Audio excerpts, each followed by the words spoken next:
So car buying, what you need is not necessarily always what you want. I wrote a column recently on motoringme.com, go check it out and have a read there, but I'm going to go through some of the details here as well. And this is basically, it's kind of crucial advice, not just to car buyers, but also to car manufacturers and dealers as well on how they can survive the forthcoming Carmageddon. Let's take, for example, you're hungry, okay? Here's a bowl of salad. I'll throw in some vinaigrette. Not tempted? No takers? How about this? Look at this, it's a pizza. Look at that melting cheese, it's stacked, isn't that awesome? I bet you're salivating, isn't it? This is horrible, this is bad, isn't it? I shouldn't be doing this to you in Ramadan, right? But I bet you're salivating, I bet you want one of those, yeah? Anyway, get rid of that. Okay, let's change the subject. Let's go, let's say you got some holiday time coming up, right? And it's perfect, because that means you can finally catch up on that spring cleaning and cataloging all those old VHS tapes that you've been wanting to salvage for ages. You can finally do that. Or you could go to Bali. I think you probably know where I'm going with this, right? Okay, but just indulge me. So you need a new car. You know, you've worked out your needs and requirements, you've done your calculations, and it turns out that the ideal car in the market right now that you should get is the new Kia Rio. But then you're looking over at the wall and you're looking at that poster of that Lamborghini Aventador that you've had on there a while. So the thing is that somewhere between sensible and insane should be sublime, right? Something that you can't quite justify, but it works. And the pennies can just about work out as well. You can just about stretch to it, yeah? It could be something like a Ford Focus ST, you know, a practical 5-door hatchback, but a nutter mental raving lunatic of a hot hatch with 250 brake horsepower going to the front wheels. It's got a pretty rigid ride, a manual transmission, and a handbrake that just loves to be yanked, if you see what I'm saying. Or it might be something like a reliable or durable Toyota 86. Tight-fitting, cozy cabin, just enough power to get you into trouble, mini Maserati good looks and delicious handling. How about one of those, huh? But on the other hand, you could splash out a bit more and go for, and these are surprisingly affordable, something like a belligerent, beastie, bad boy Dodge Challenger Hellcat with 707 ridiculous ponies that you can splurge at the merest twitch of the loud pedal. You get an antisocial roar from the rear, and you get traction control that just phones it in because it can't really do anything better than that. Or perhaps you want something else entirely. Forbidden fruit. A car that you can't get here, that's not imported here, that the dealers tell us there's no demand for. Something like a Honda Civic Type R. And in fact, it was the previous iteration of this car that a picture which I snapped and posted recently on our Facebook page, Motoring Middle East, and the ensuing discussion that came out of that got me thinking about this stuff and down this train of thought. Either that, or it's just that I'm going crazy from the hunger pangs in Ramadan. Anyway, the Type R is part of a whole catalogue of utter hotness that is not officially imported into the UAE. There's a juicy lineup of hot hatches and sports cars, and there's even some muscle cars like the previous generation Z28. We never got them, and a lot of these cars, or even the Boss 302 we got, but in very limited quantities. And a lot of these cars, because maybe they're manual transmission. Now you could jab an accusatory finger at car companies, and they'll immediately raise shields and pull out the tired old excuses about, it's the cost of homologation, the cost of testing, the cost of converting it to GCC spec, and the lukewarm reception that they ultimately get by supposedly enthusiastic, keen buyers. They're talking about you. To which I say, well, Ford and Volkswagen. Ford have done pretty well with the Focus ST, and Volkswagen continue to do well with the GTI. And as for these reluctant buyers, I'll come back to you guys in a minute.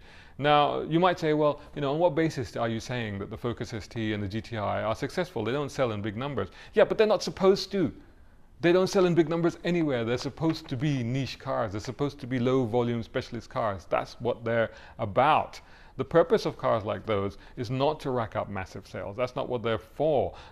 What they're there to do is to be halo cars. And what I mean by that is that they're showroom lures. They're designed to grab people's attention. They're designed to get excitement around the brand and to pull people into the showroom. A dad, for example, may wander into the Volkswagen showroom to have a look at the latest GTI Club Sport, and he should, because it's brilliant, if there's any left, because a limited quantity we were getting. But then his family comes and then he's looking across and he's thinking, oh, and then the savvy, smart salesman sort of sidles up to him and figures out what's going on, and then he sort of gently steers him towards a Volkswagen Touareg, and there you go, deal done. He sold him a Touareg, everybody's happy.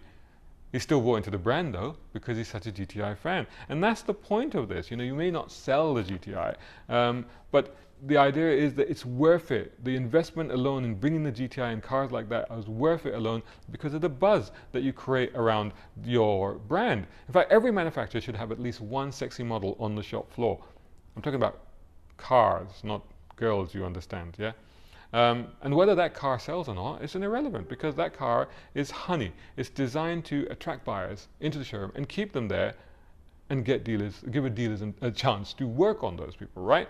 And additionally to that, more than that, it actually, even if they're not buying cars, but it turns people into brand ambassadors because it gives them a reason to buy into that car, to get excited about that brand. Say, for example, you're besotted with the new Shelby GT350, and you should be because it's freaking awesome. We've done a review of it. Check it out on our YouTube channel, youtube.com/motoring Middle East. But you can't justify buying it. It's nearly 300,000 dirhams. It's not a cheap thing. So, but because you're such a fan of it, you're like, okay, I'm going to buy a Ford. So you end up with, like, say, a Ford Edge. Meanwhile, you're ranting and raving about the Blue Oval to all of your mates, and they're all giving in and they're all buying Fords as well. And in fact, eventually you get one of them to go out and even buy a GT350 just so that you can actually borrow it off them, So you see what happens. It's a self-propagating thing. Yet when it comes to these low-volume, cool cars, the dealers always sound this tragic lament, oh, been there, done that, still have their 2015 stock, rotting around the back. By the way, you want to do a deal? Come on, man. You hear that? That's the sound of the world's smallest violin playing. I'm sorry. Come on, guys. These cars, and particularly these cars, they're not toiletries and tomatoes that expire or rot if you don't sell them quickly. That's not what they're about. Although, as a quick aside, I might just add that there is a secret, little-known tactic that is sure to shift metal. Come closer, right? I've got to whisper this, It's a top tip and it's just between you and me, and it's called advertising! Oh yeah, advertising. Ever heard of that? With media outlets that actually influence people to buy cars, where people will actually buy cars on the basis of what that media outlet says. Media outlets like, for example, oh, I don't know, Motoring Middle East perhaps? Sorry. Just needed a moment. Touchy subject, right? Yeah. Anyway, back to the subject at hand. Listen, you car makers, right?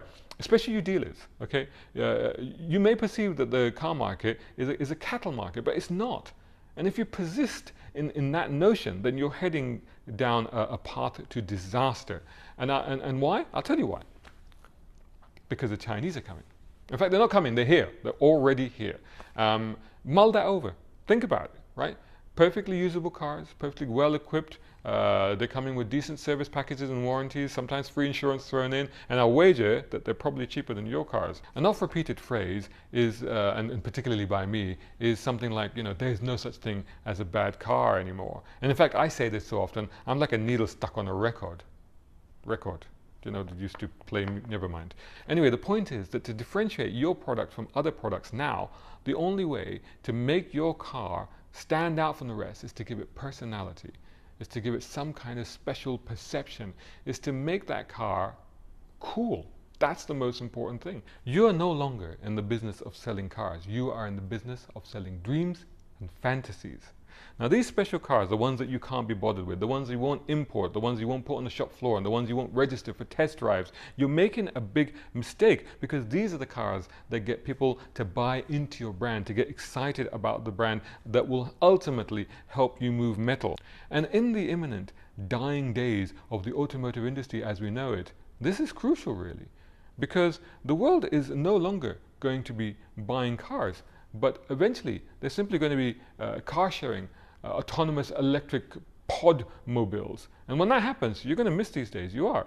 Now, back to you buyers. A bit of this blame of us not getting these cool cars in our market is on your head too. I've got to be honest. I've got to be honest. I mean, look, we at Motoring Middle East, we might take a picture of a car like that and we'll stick it up on our Facebook page. And you'll all go crazy. You'll rant and rave and you'll love it and you go, oh man, I want that car. It's my dream car. And then the dealer goes, all right, I'll bring in some of those cars. And then the car is there and you go and look at it and you'll be like, oh, but you know, it's the manual and I have to drive in traffic and it's difficult to drive and it's expensive to maintain and it's too pricey and blah, blah, blah. Man up, guys. Look, if you want cool cars, then you've got to work for them, okay? The dealers don't care, let's be honest, as we've just gone through, right? They'll just bring in what sells. And if that means Sentras and Lancers, they'll bring in Sentras and Lancers. And if it means GT350s and NSXs and Type Rs, then they'll bring in those because they don't care. They'll bring in whatever sells, but they've got to justify it, right? Unless they heed what I'm telling them. So if you don't buy that hot hatch, that sports car, or that muscle car, they just won't bring them in. It's as simple as that, you know? And then there's no point moaning about it on Facebook about, oh, this dealer is so crap because he won't take my order and then he won't bring the car that I want and it takes 6 months to get it. Look, as I've said, times are changing. The market is changing. Everything is changing and changing fast. And before you know it, the only driving fun that will be available to you will be virtual reality driving games. That's it. So you know what?